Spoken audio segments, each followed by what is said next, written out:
Welcome to Mastering the Art of Success. Thank you for joining us today. Today, we are pivoting from mastering the art of real estate to our brand, Mastering the Art of Success. The decision was made over the past few months as our guests started approaching us from varied business backgrounds, not all real estate related. I'm very excited to be opening up the show today to so many new business and thought leaders who can share their stories from startup to success with you. So, welcome to Mastering the Art of Success, where mindset meets momentum, the podcast that explores what it really takes to achieve your goals and live a life by design. I'm your host, Debbi DiMaggio, realtor, author, coach, and mindset strategist. Each week, I sit down with inspiring entrepreneurs, thought leaders, and innovators to uncover the stories, strategies, and mindset shifts that fuel their success. Today, I am so excited to welcome our extraordinary guest, Bob Burg. Welcome, Bob. Hello, Debbie. Great to be with you. I am so excited to have you here. Bob and I literally met on Twitter about 6 months ago. And when we connected, I said something, responded to one of his wonderful posts, and I didn't know if it was the real Bob Burg, but it was. And then I sent you an email a couple weeks ago and asked if you'd be on my podcast, and you said yes. And so thank you so much. We're going to get right into it. So Bob is a sought after speaker and the co-author of the international bestseller, The Go-Giver, a book that has transformed how entrepreneurs and professionals view success. His message is simple yet profound. Success is not about what you get, but what you give. Today, we'll dive into the principles that have helped millions of people achieve both financial and personal fulfillment. So grab your notebook. This is a conversation you will not want to miss. For more than 30 years, Bob has been successfully showing entrepreneurs, leaders, and sales professionals how to build relationships, communicate their value, and accelerate their business growth. Although for years he was best known for his sales classic Endless Referrals, it's his business parable, The Go-Giver, co-authored with John David Mann, that has created a worldwide movement. While part of a 4-book series, The Go-Giver itself has sold well over 1 million copies and been translated into 30 languages. It was rated number 10 on Inc. magazine's list of the most motivational books ever written and was on HubSpot's 20 most highly rated sales books of all times.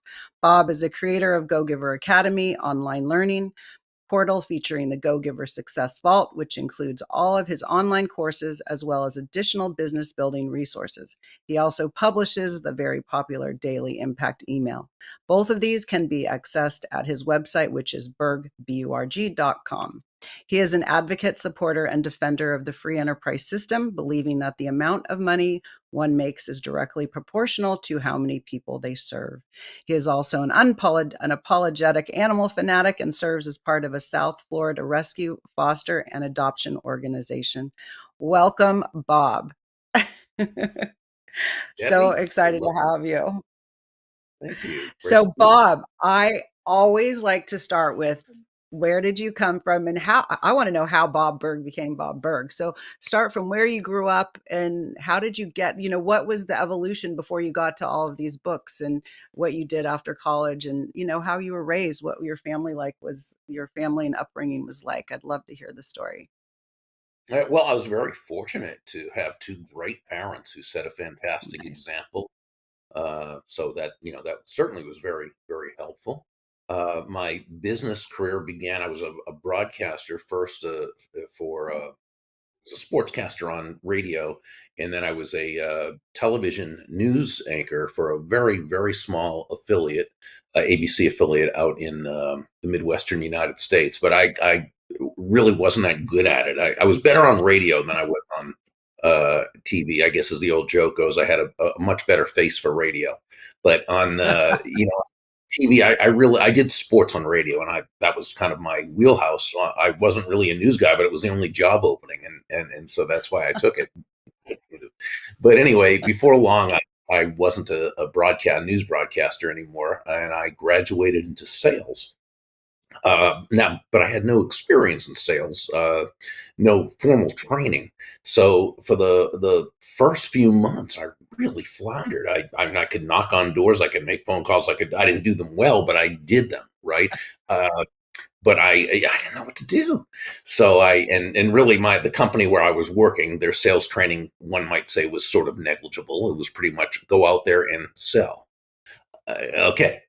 So I'm just kind of flailing away. I had what Jim Rohn would have described this as: I had the motivation, but not the Mhm. information. Oh, Okay. okay. And they're important. If you have the Right. information, then but you're not motivated, well, that's also not going to work. But so I floundered for the first few months. One day I'm in a bookstore looking for something I didn't know what. Now this is 40 years ago, Debbie. So No. back then, you didn't know about that. They were actually, I didn't know there were anything such as Right. sales. I just figured I was looking for something, and I came across two books. One was by Tom Hopkins, How to Master the Art of Selling. The other was by Zig Ziglar.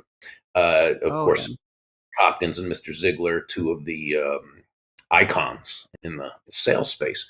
And I remember being encouraged, just they were actually books on how to sell. I had no idea, no idea. Took these books back home, and as I like to say, I never read them. I devoured them. Oh, Okay, okay. I just home every night and until the wee hours of the morning. I'm reading it and I'm underlining and I'm highlighting and I'm taking notes and I'm dog earing pages and I'm practicing and I'm rehearsing and I'm within 3 weeks. I was going to say within a few weeks, my sales began to go through the roof. Now there was Wow. now there was certainly no difference in me as a person 3 week from three Mhm. weeks, but now I had a methodology. Okay. I had a roadmap. I had a system, if you will. Now, Mhm. personally, I define a system because I'm always defining things Yes. obnoxiously. Right? I define a system as simply the process of predictably achieving a goal based on a logical and specific set of how to principles. The key Okay. being ability. If it's been proven that by doing A, you'll get the desired result of B, then you know that all you need to do is A and continue to do A and continue to do A, and you'll get the desired results of B. So this gave me all sorts of newfound confidence. And I started really getting into it. But here was the cool thing that as you start getting in, of course, you know this, you're a sales professional. As you start getting more into the how to of sales, you start learning there's all these other books out there that are kind of ancillary, but even more Mhm. important. Those are the books on how to build yourself personally, right on the inside. So I'm getting, Uh-huh. what we would consider classics: How to Win Friends and Influence People, The Magic of Thinking Big, Think and Grow Rich, Psycho-Cybernetics, The Richest Man in Babylon, Og Mandino's books and Charlie Jones's books and all these. And I mean, the difference it was making in my life as someone who was a horrible student in school. I mean, I barely graduated high school. I got into a very small college on academic probation, and I'm pretty sure if such a thing, I graduated on academic probation. I had no interest, no respect for the whole system. But now I'm learning. I mean, I'm learning things, and what I'm learning is that success is an inside job. You know, it Mm. it it manifests itself outwardly, of course, but it begins in here in the head, works its way down here to the heart, and then it goes out. Mhm. Right. So this is fascinating. Absolutely. I just became a student at that point and never looked back. And eventually started, years later, I was a sales manager of another company, and people started asking me what I did that was blah, blah, blah. And as they used to say on Seinfeld, yada, yada, yada, 30 years later, uh, here we are. So there was I was gonna say, was there one, it sounds like the pivotal one of the pivotal times were just all the books that you started consuming. Were there other pivotal times in your life that changed you from where you were going at some point in your life? You've done so much, so pivotal when? You'd have to tell me when. I mean, starting in sales 40 years ago, Mhm. that was my beginning. Okay. Now I will say this: for I would say it was 25 years ago that I made some significant changes in my life, because as much as I had achieved some financial success, okay, I also knew I still wasn't happy. There were things in my life that I was still dealing with internally, emotionally, that were not right. And it was taking away from my personal effectiveness, my sense of happiness, peace of mind. And I knew it was also holding me back from realizing my potential. And I read a book by Benjamin Franklin, right, one of our country's founders. It was called The Autobiography. It's a fairly famous book, and in one part of it, he one of his probably his most famous chapter, he talks about a time in his life, and he was much younger than I was when he did this, but a time in his life when he realized that some of his character traits were not serving him and were not Mm, serving others, and that he was going to have to make some changes if he was going to realize his potential. And of course, there were no real self improvement books, personal development books around them. But fortunately, he was at that time, when he was. But fortunately, he was an inventor, so he invented a system in which he okay. could improve himself. And he took 13 character traits that he felt he needed to work on, and he wrote them down and focused very diligently on one per week. So for 1 week, he would work on this one trait, nothing else. He would just totally focus during his Mm, business personal day on this one. Then he'd go to the next one and do the same thing, and the next one for 13 weeks. Now 13 times 4 are 52. There are 52 weeks in a year, so he was able to go through his personal development course 4 times in a year. love. It made a big difference for him. So I followed again. He had a system Yeah, so predictably achieving it, right, that just like we were talking about. So I did the same thing. absolutely. Now, some of the traits were the same as Dr. Franklin's, others were ones very specific to me. But in that year, that was a difference maker for me. I call it Bob 2.0. It's when Okay. I was able to start taking my life to another level of success, happiness, peace of mind, productivity, and so forth. So, yeah, in answer to your very excellent question, yeah, that was a turning point for me. I love it. Is that when you changed from your sales jobs, and when did you start writing? I guess when did you start writing your first book? And was that kind of happening after you read this book? Did you launch into your writings? No, it was a little before that. So I began in sales 40 years ago. About 30 years ago is when I started speaking. Okay. Um, and I wrote my first book soon after that. It was called Endless Referrals. Subtitle was Network Your Everyday Contacts into Sales, and that was at that time it was one of maybe 3 or 4 books out there on the topic of business networking. Now there's Yeah. hundreds there, and Right. I've read many of them, and I learned from each one of them. But back then there were only like three. mine was one of them. Right. Good, Right. we like it. And But yeah, tell so us about that book. What was it? Give us the premise of that book, and then we can go into The Go-Giver, but tell us what the first book was about. yeah, so it was really written for entrepreneurs and salespeople who knew Mhm. they had a great product or service. They knew it brought lots of value to their customers and clients. Um, but they didn't necessarily feel comfortable or confident in going out into their local communities and building the kinds of relationships with people that would cause people to want to do business with them both directly and or refer them to others. So it was my system that I had put together, based of course on learning from many other people.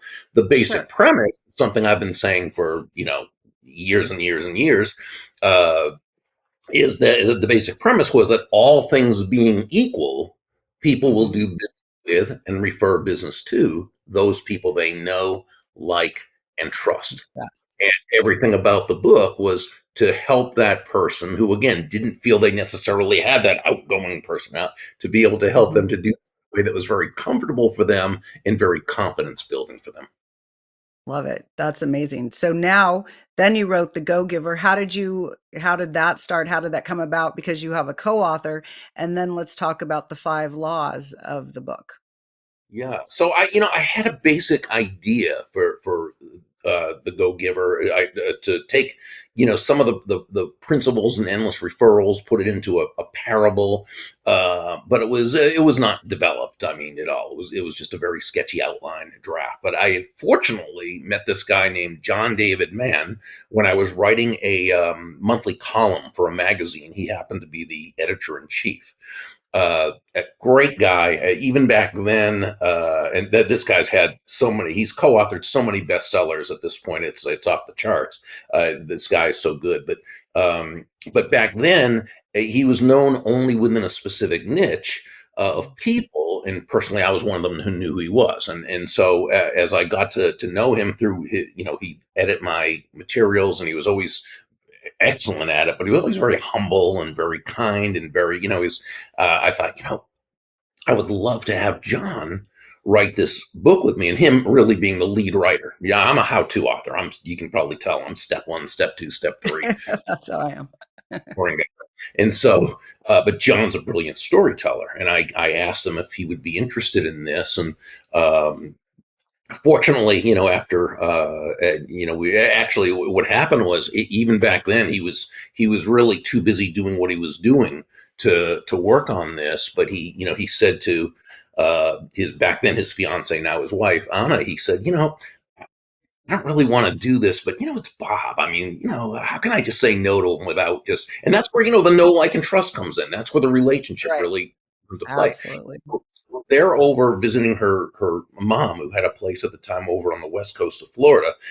John and Anna actually took a 4-hour drive over to where I live in Jupiter, Florida. We had about a 3-hour dinner discussing the book and what it would be like and blah, blah, blah. And about 3 weeks later, he calls me and says, Anna and I have talked it over. We like the idea. Let's do it. You know. And so Nice. we did. Now, John, again, he was the lead writer and storyteller. He's Okay. brilliant. I could not have done this with myself. It was definitely a team. And but the difficult part wasn't the writing, because again, he's so good at that.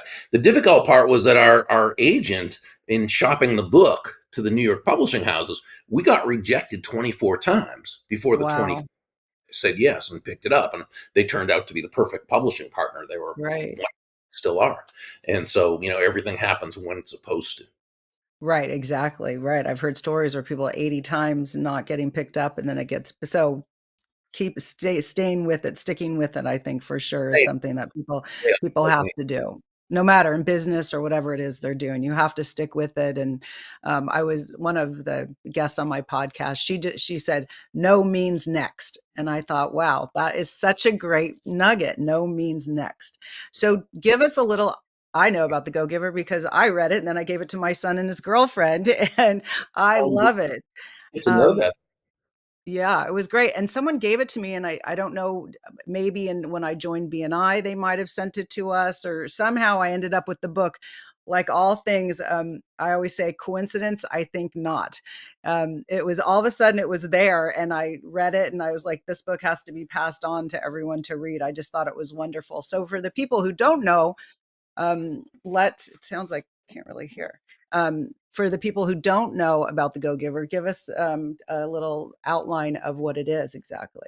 So yeah, it's a business parable, and we would say the main premise is this: that shifting your focus, and this is really I think where it all begins, shifting Mhm. your from getting to giving. And when we say giving in this context, we simply mean constantly and consistently providing immense value to others is not only a more fulfilling way of conducting business, it's the most financially profitable way as well. And not for any kind of way out there, woo woo, magical, mystical reasons. Not at all. It's actually much more Mhm. radical than that. Uh, and that is when you're that person who can take your focus off yourself and focus on serving others, discovering their needs, their wants, their desires. When you make it not about you, but about helping them solve and overcome their problems and challenges. When Right. you approach it not from a viewpoint of myself, but how can I move this person closer to happiness? When you do that, people feel good about you. I mean, Mhm. about you. They want to get to know you. They Right. like you. They trust you. They want to be in relationship with you. They want to do business with you. And you know what? They want to tell others about you. They want to be what we call your personal walking ambassador. And Mm. that's really what it's about. I love it. No, it's so true. I really believe that what you put out there comes back. A lot of people in real estate, as a realtor for 35 years and coaching other realtors, they say, well, how much, why do you do that if you're not going to get paid? And I said, it doesn't matter what I do. I might do something for someone here has nothing related to anything in real estate or anything. Just you're doing a good deed. And then it comes back all the next day. Maybe I sold a house because there was good karma in the air for me. It's just what you just do, and stuff always comes back. I firmly believe that. Yeah, and again, it's there's a reason for it too, okay? And that is when you're focused on providing value to others, making other people's lives better, okay? What happens is you are touching the lives of lots and lots of people directly and indirectly. And what happens is you create what John and I call the benevolent context for your Okay. success. No, it's not magical, but Yeah. somebody who helped, okay, someone who you helped talked about somebody else and said, oh yeah, that's it, and sometimes it might be five people down the line, but it comes Absolutely. saying, but so there's it's not magical, not mystical. It makes such perfect sense. And so when people approach things as well, if I'm going to do something for that person, I've got to get paid for it. You can, I mean, you can do that. You can do okay. I mean, you can Yeah. maybe make a living doing that, but boy, is it tough that way because you're Right. really developing those relationships, those know, like, and trust relationships, and having lots of people who really want to see you succeed. And again, it's not just wanting to see you succeed. It's they feel a trust in you. They Right. see you being both competent and of high character. Right. It's not and I just had a call yesterday with someone who wants me to meet someone to possibly list her house. And the agent they had met before said, "Oh, you have to sell to the older woman. You have to sell." And so when my friend called me, my mother's friend called me, and I said, "Well, she doesn't have to sell the house now. She can rent it. She just needs some time. She doesn't need to just it doesn't have to be a fire sale. She doesn't need the money. Let her, and that's why the person who was referring me said, I really want her to talk with you because you're not going to just push her. And it doesn't matter. Some people, people want to push to the money, but that's not going to get you. I mean, it might get you one deal, but it's not going to get you, like you said, Ah, the ah, residual. yep, absolutely. Ah, perfect. Yes. So, what are the 5 laws that will bring you both personal effectiveness and professional success? So the five laws themselves are the laws of value, compensation, influence, authenticity, and receptivity, and they work holistically. The law of value says your true worth is determined by how much more you give in value than you Mhm. take in payment. Now, when you first hear this, it's a little counterintuitive because give more in value than I take in payment. That sounds like a recipe for bankruptcy, right? You have to understand the difference between price and value, right? Price is a dollar figure. Right. It's finite. It is what it is. Value is the relative worth or desirability of a thing, of something, Mhm. to the end user or beholder. In other words, what is it about this thing, this product, service, concept, idea, what have you, that brings so much worth to another person that they Mm. will willingly exchange their money for it and be glad they did, while you make a very healthy profit? May I give you a very quick example? Sure. Okay. Uh, let's say you hire an accountant to do your taxes, and she charges you. We're just going to name a round figure, $1,000. Okay. Now that's her fee or her price. But what value does she give you in exchange? Well, through Mhm. her years of learning her business, her experience, what have you, from her and through her desire to get to know you, your needs, your wants, what you're looking to accomplish, your business, she's able to save you $5,000 in taxes. She saves you countless hours, freeing you up to be more productive. She provides you and your family with the security and the peace of mind of knowing it was done correctly, right? So Right. it gave you well over $5,000 in value, in exchange for $1,000 fee or price. She gave you literally more in value than she Right. took payment. You feel great about it because you got much more than what you paid for, but she also made a very healthy profit because it was Right. worth it for her to exchange her time, her knowledge, her energy, and so forth for this $1,000 fee. So in any free market based exchange, and when I say free market, I simply mean no one is forced to do business with anyone Mhm. else. So on their Mhm. own.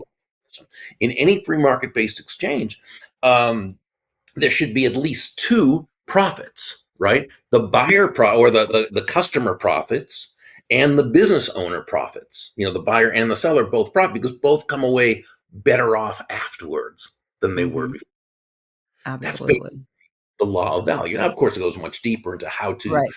create that value, but that's the basic law. Now, law number two, the law of compensation, takes it a step further. It says your income is determined by how many people you serve. So while law number one says give more in value than you take in Mhm. payment, two says the more people whose lives you touch with the exceptional value you provide, the more money with which you'll be rewarded. Your accountant in the first example did a great job of giving you more in value than she took in payment. If you're her customer, her client, you feel great about her, you would do business with her again, and you would tell others about her. Well, her other clients feel the same way. So Mhm. our account is very quickly amassing that army of personal walking ambassadors. And as she continues to add, such great value to the lives of more and more people, her income will continue to grow and grow. So we could say we combine laws one and two. We could say exceptional value plus significant reach equals very high compensation. Law number three, excuse me, the law of influence says your influence is determined by how abundantly you place other people's interests first. Now, please Mhm. understand when we say place other people's interests first, we are not saying you should be anyone's doormat or a mark or self Right. sacrificial in any way. Absolutely not at all. It's simply, again, understanding, as Joe, the protege in the story, learned from several of the mentors, what we call the golden rule of business is, and you and I were talking about this earlier, is that all things being equal, people will do business with and refer business to those people they know, like, and trust. Well, here's the thing: there's no faster, more powerful, more effective way to elicit those feelings toward you from others than by genuinely moving from that I focus or me Mhm. focus to that other focus, just like you did with the person having to about selling the home. You place her interests first. Okay. Got it. Law number four is the law of authenticity. This says the Mm. most valuable gift you have to offer is Yes. yourself, right? Yes. Yes. And in the book, Deborah, who was the realtor in the story, she said that, all the skills in the world, the sales skills, technical skills, people skills, as important as they are, and they are all very Mhm. important. They're also all for naught if you don't come at it from your true, authentic core, right? Absolutely. Boy, when you do, people, they feel not only great about you, but they feel comfortable with you and they feel safe with you because they know who you are and they're getting. I Right. define authenticity as simply acting congruently with one's values. Okay. Yep. And law number five is the law of receptivity. In Mhm. this, it says the key to effective giving is to stay open to receiving, That's a right? hard one. Sure. Now, but you got to think about it like breathing out and breathing in, right? It's Yeah. not one or the other, right? It's you Right. breathe out, you breathe in. Right. You breathe out carbon dioxide, you breathe in oxygen. You breathe out, which is giving, you breathe in, which is receiving. Giving and receiving, contrary to the horrible anti prosperity messages we seem to get from the world around us, giving and receiving are not opposite concepts. Giving and receiving are simply two sides of the Mhm. very same coin, and they work in tandem. The key is to focus on the giving and allow the receiving. This is why John David Mann and I say that money is simply an echo of value, right? Mm, that's good. You're Yeah. focused on the giving of value, touching lots of people's lives, placing their interests first, coming at it from your true, authentic core. And then you have created again that benevolent context for success, and you're able to receive. and you receive in abundance. Absolutely. No, I think it's, and so on that, about a year and a half ago, I joined BNI. I didn't really know what BNI was, Business Networking International, and I love it. I love that it's a definitive time each week. I love the way they make it comfortable for you to do your pitch, where you are in essence asking for the business because you're describing what you do, so you can help others. Tell me about your relationship with Dr. Ivan Meisner. I think you might have written a book together, and you guys have similar messages. So give me a little background on that. Yeah, we never wrote a book together, but we both blurbed for each other's books. Okay. Oh, Someone, okay. Yeah. so, you know, I have the entire Ivan Meisner collection. In fact, and I told him this when we were on an interview. I think he was on one of my podcasts at the time. I told him I have his very first book, which he wrote, spiral binder type of thing. I'm a huge fan of his. First of all, BNI, just great concept, wonderful concept. And Dr. Meisner founded this many, many years ago. But his saying, and a lot of people use this saying and they don't attribute it to him. Hmm. And they should, because it's his saying. And it's actually trademarked, and that is giver's gain. That was Dr. Meisner who coined that phrase. And I think it's a phrase that has revolutionized business So I all over. wasn't sure who came first, the chicken or the egg. Was that you or him? So because No, the that was Dr. Meisner who, okay, I don't think we both kind of came up along the same time. okay. But no, that was his phrase, definitely. But yeah, certainly he has just had such an impact. I mean, literally throughout the world. I always say the BNI is in every civilized country in the world, and some countries that aren't that civilized. Absolutely. I know. Someone was in our meeting the other day. I could not understand what he was saying. But it's, yeah, it's just the whole giver's gain. It's so easy. I just find it so easy to do that. I guess because as a realtor, we're always referring people and we're always connecting people, and it just feels really good to give. It is a little harder to receive, but I'm always so grateful for when someone does give to me. So do you, I know we don't have a lot of time left. What is your take on having a mentor, and are there anything to avoid when seeking a mentor? Oh, I think mentorship is great. I mean, it can cut a person's learning curve tremendously. I think that when approaching a mentor, I think what I see a lot of people do, which I think is counterproductive, is they will approach someone, and this can be by phone, it can be by online, it can be in person, what have you. Uh, but they'll approach someone who they don't really have a relationship and say, "Hey, will you mentor me?" Or "I need a mentor. Will you mentor me?" The challenge with doing that is that first, you're not distinguishing yourself in that person's mind as anyone special who they would want to mentor. Remember, if you want this person to mentor you, probably a whole lot of other people do as well, and they only have so Mhm. much and energy that they can do something like that. And it could come off a little bit, entitled, like, just, "Hey, will you mentor me?" Instead, what I would suggest is that you can still approach that person, but I would do it in a way that respects the process a little more. And it might be something along the lines of, I realize you are extremely busy. So if this is not something you have time to do, or for any other reason would not want to, I'll absolutely understand. I'm wondering if I may ask you one or two very specific questions.